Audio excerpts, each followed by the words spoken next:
Back in the fall of 2021, I was living alone in a rented townhouse in southern Illinois, a place I'd never stayed by myself before.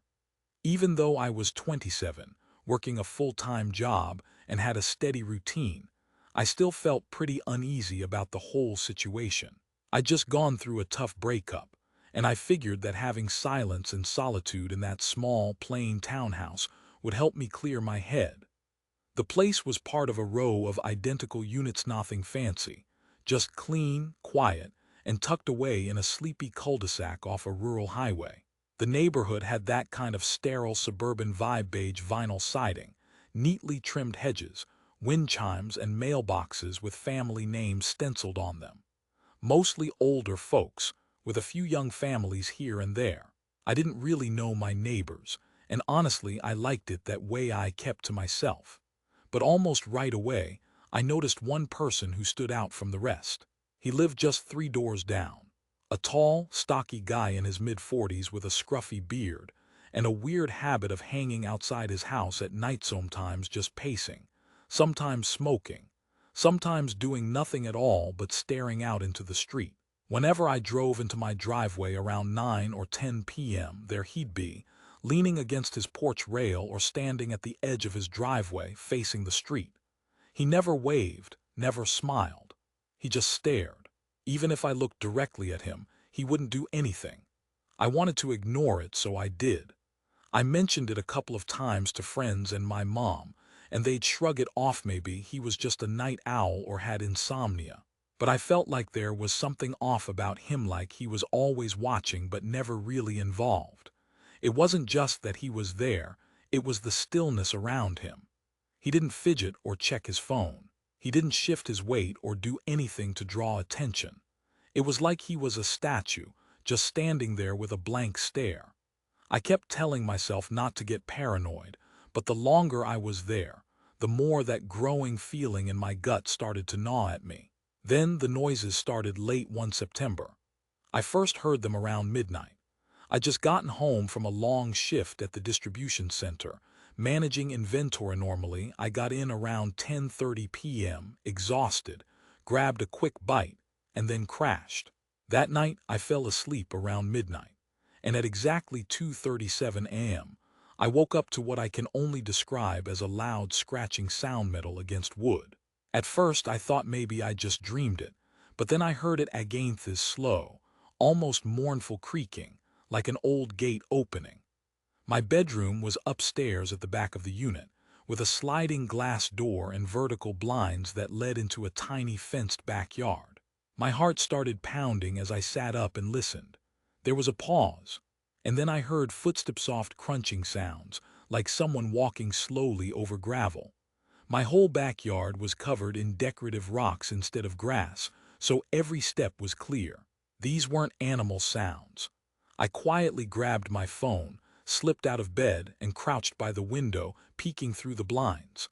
I couldn't see anything. The motion light wasn't on, which meant either they were out of range or they had come in some other way.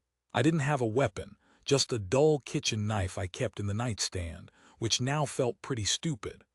I slowly crouched, peered through the blinds, and dialed 911. The dispatcher was calm, asked for my address, and told me officers were on the way. I stayed crouched in the dark, barely breathing. About 10 minutes later, red and blue lights flickered outside my window. I got up, opened the door, and met the cops outside. I explained everything: the sounds, the time it started, everything I'd experienced. One officer went around back, while the other stayed with me and asked some questions. The officer returned and told me the gate was shut, with no signs of tampering, no footprints, no damage, basically no crime. One of them even said, probably just a raccoon, giving me a look that practically said I was wasting their time. I didn't argue. They stayed about 10 minutes, then left. I didn't sleep the rest of the night. The next morning, I went outside to check the backyard myself. That's when I saw something strange: a flat stone, about the size of a paperback, wedged under the bottom of the wooden fence gate. I hadn't noticed it before because the gate has a heavy spring that makes it swing shut automatically. But the stone looked like it was placed there, deliberately to stop it from closing all the way. It was subtly as if someone intended to slip in quietly later on. I picked it up and threw it across the yard. Then, I called the police again and told them about the stone. They said they'd noted in the report but again, couldn't really do much. I asked if they could talk to neighbors or check camera footage. They said unless a crime was committed, there was little they could investigate. I started to feel like I was losing my mind. 2 nights later, it got even worse. At exactly 2:14 a.m., I was awakened by the sound of my back door handle turning. It was gentle at first, like someone was testing it. Then, a harder jiggling Somion trying to open it. My heart hammered so loudly I thought it might burst. I sat up, frozen, heart racing, unable to see anything through the blinds, but I felt like someone was standing right on the other side. My mouth went dry. I shakily picked up my phone and dialed 911 again. While waiting, I crouched in the hallway out of sight, holding my breath. I didn't have a gun or a dog, just that dumb kitchen knife. Then I saw the motion light flicker on, and through a tiny gap in the blinds I saw a shadow pass. It was a man just standing there. He didn't run, didn't hide. He simply stood there, staring. The same 2 officers came out again. This time, they found footprints in the gravel that led straight to the back door. Big footprints. But they said since no entry had been made, they couldn't do much. They promised to patrol more often and told me to keep my doors locked. That day, I installed a Wi-Fi security camera, one of those mid-range ones. I set one above the back door and another over the front porch. That night, I stayed up in the living room, watching the live feed on my phone. At exactly 2:14 a.m., nothing happened. But then, at 2:23 a.m., the back camera triggered. I watched as a tall, broad man in a black hoodie, with the hood pulled up, jeans and gloves, silently walked into frame. He moved with purpose, as if he knew exactly how to avoid triggering the sensor. He looked up directly at the camera and with a slow, stretched grin, backed away into the darkness. I called the police again, and this time they came back, reviewed the footage and admitted it was unsettling. But since he hadn't broken in, damaged anything, or was clearly armed, they still claimed there wasn't much they could do. They didn't even ask the guy down the street to check his doorbell cam. I begged, but they said their hands were tied. That night, I packed a bag and checked into a hotel.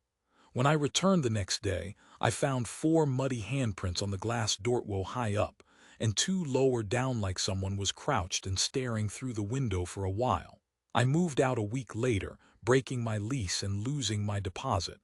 I didn't care. I couldn't sit another night in that house.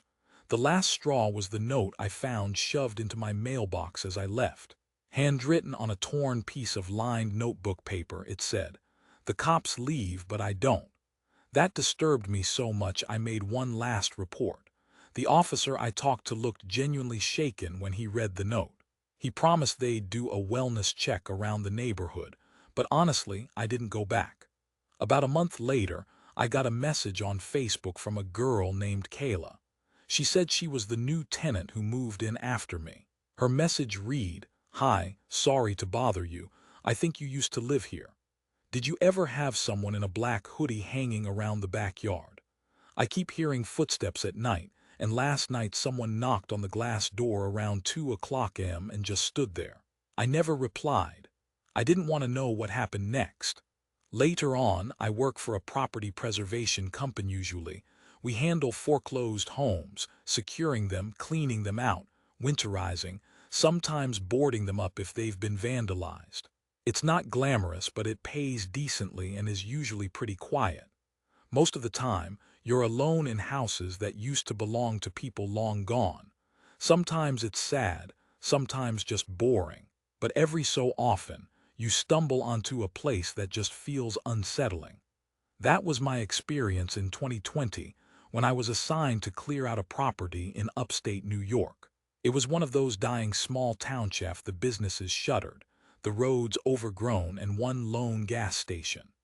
The house was a tiny, one-story place, roughly tucked away off a dirt road, surrounded by trees and weeds on 3 sides, no other homes around. According to files, The owner, a retired lady, had passed years earlier, and nobody had come forward to claim the estate. Utilities had been cut off for over a year. Our job was simply clear out whatever was left inside, take photos, and secure it for winter. I drove up early one Monday morning with my truck and gear. From the outside, the house looked all right: closed windows, a sturdy door, a roof that didn't seem too bad, just a lot of weeds curling around the porch. I had to wrestle with the front door. The wood had swollen, making it stick.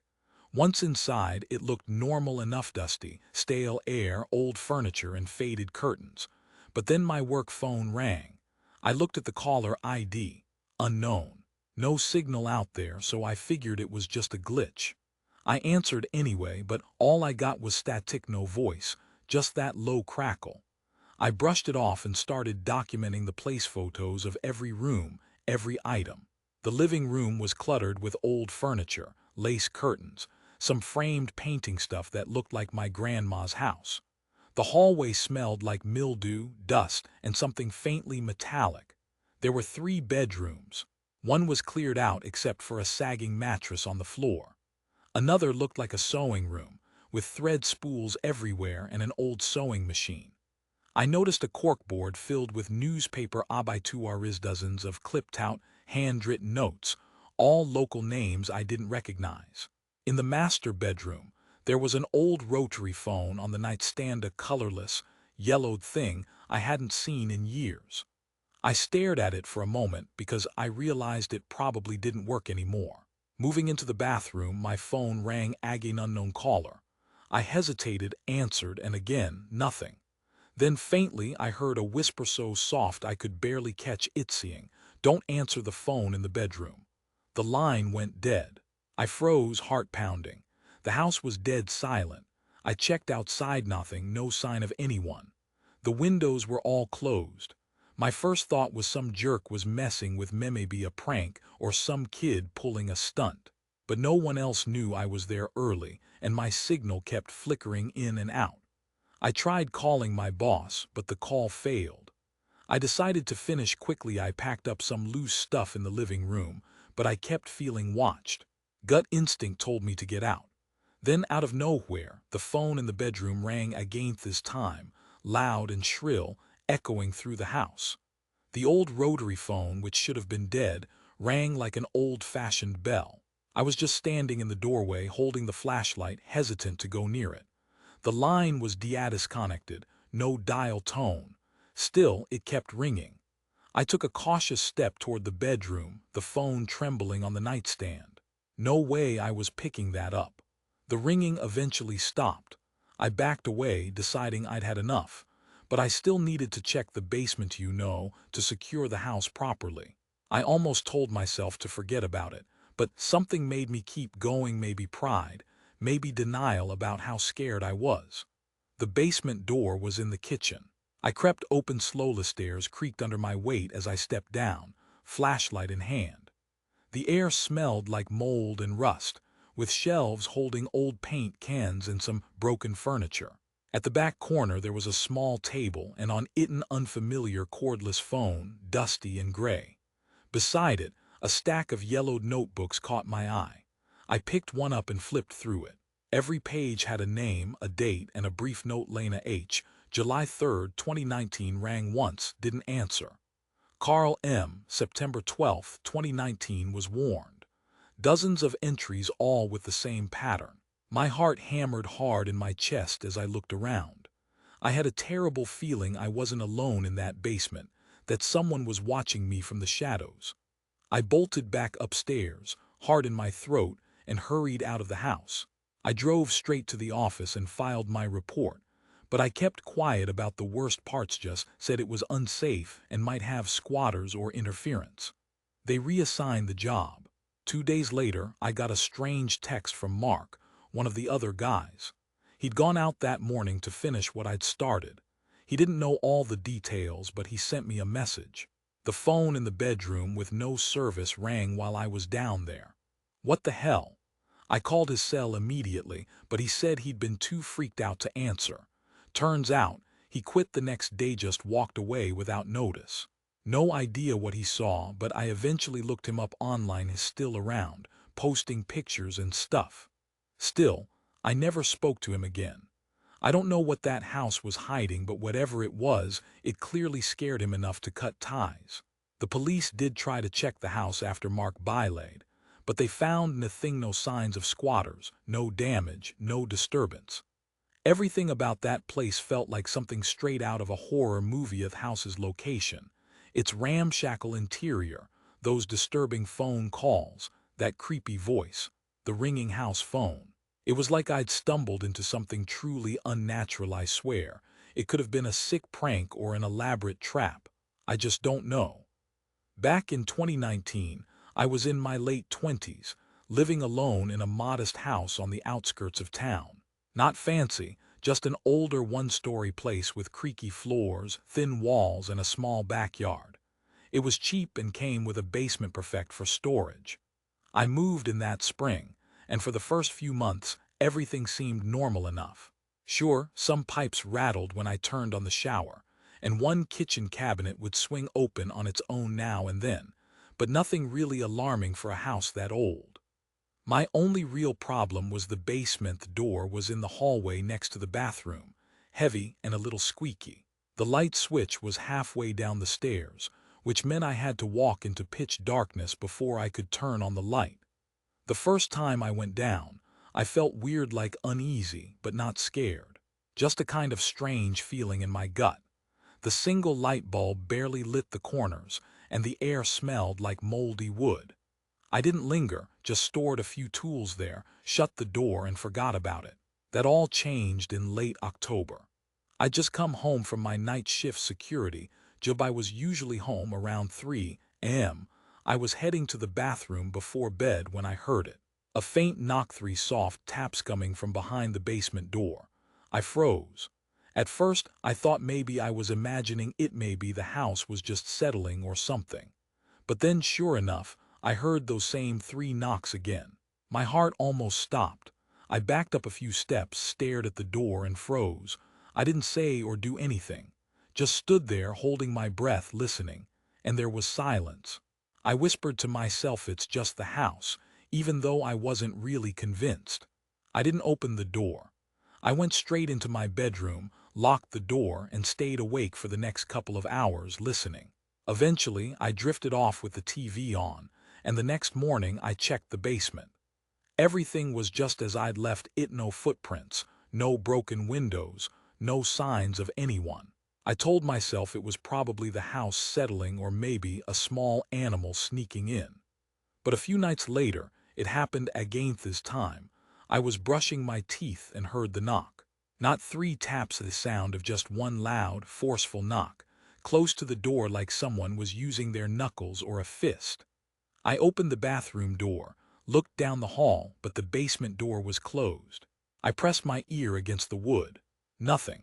Then, faintly, I heard a slow, steady breathing, like someone standing on the other side, waiting. My stomach twisted up. I hurried back into my room, locked the door again, and called the landlord. I told him something strange was going on, a possible break-in or someone inside the house. He seemed skeptical but promised to check it out in the morning. We went down together, checked the windows, walls, foundation all intact. No entry, no signs of animals. I didn't say much, I just couldn't explain what I was hearing. I didn't want to come off crazy. Over the next week, silence. I started promising myself I was just tired, overworked, imagining things. But then around 2 a.m., I was sitting on the couch watching TV when I heard the basement door creak. Not a knock, not a slam.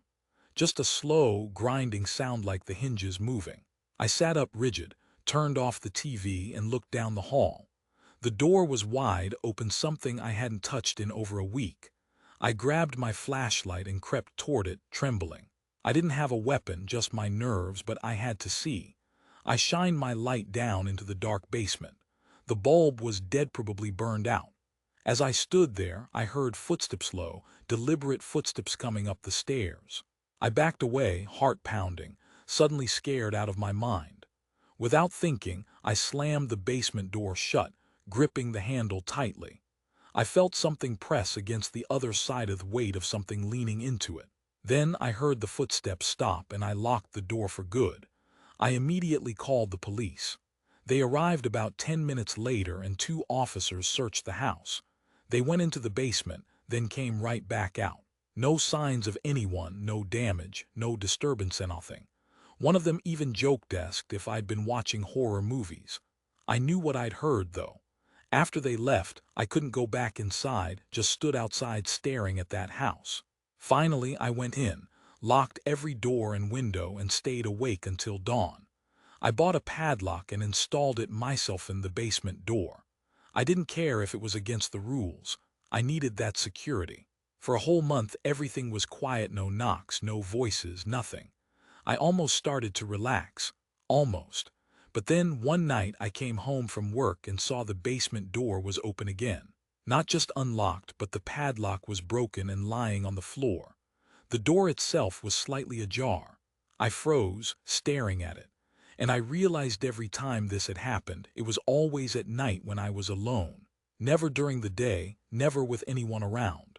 I never went down that basement again. I packed a bag, left the house, and stayed with a friend for a few days. When I returned, I nailed that basement door shut, wedged a chair in front of it. Couldn't bear to see it. I didn't care if the landlord got upset. I just couldn't face that dark, empty basement anymore. A few nights later, around 3 a.m., I was lying in bed when I heard it, something I'll never forget. A voice, soft, indistinct, almost like a rumble, coming from beneath the floorboards, directly under my bed. That was it. I called the police again. They searched, but nothing. No signs of break-in, no one there. And I left, packed everything, even the basement stuff, and got out without waiting for the lease to end. I don't know what was in that basement. I honestly don't want to know. Sometimes, when I lie awake at night in my new place, I think about all this and wonder if I just waited a little longer, what might have come up those stairs.